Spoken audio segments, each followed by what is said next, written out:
Nisma qytetare Act for Shkodra ka vijuar angazhimin për mbrojtjen e mjedisit dhe përfshirjen e komunitetit me një tjetër aktivitet sensibilizues në qytet.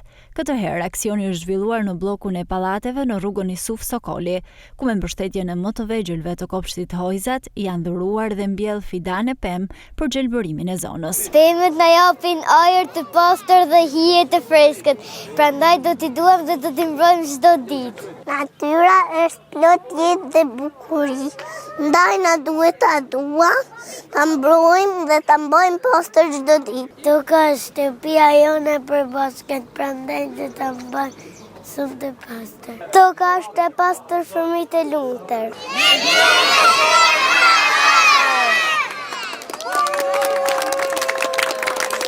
Përmes këtij aktiviteti, një rol të veçantë kanë pasur fëmijët, të cilin me gjestin e tyre kanë përcjell mesazhe të forta ndërgjegjësimi për mbrojtjen e mjedisit. Kjo nisëm synon të nxjisë ndërgjegjësimin qytetar dhe kujdesin ndaj hapësirave të përbashkëta, duke përfshirë brezat e rinj si pjesë aktive e ndryshimit. Kjo nuk është thjesht një aksion, kjo është një mesazh, jo vetëm të punojmë për sot, por edhe për nesër. Kemi marrë dhe fëmijët që t'i rrisim me idenë që toka është e rëndësishme. Nëse ky mesazh përcjellet te ta, atëherë kjo do jetë një përmirësim për ne.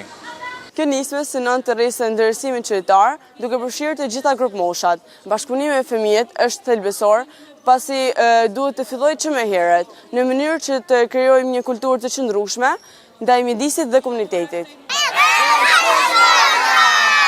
Me këto mesazhe që vijnë nga më të vegjëlit tek të rinjtë të qytetit, dita nis me më shumë ndërgjegjësim edhe përgjegjësi për mjedisin edhe pasurinë tonë të përbashkët.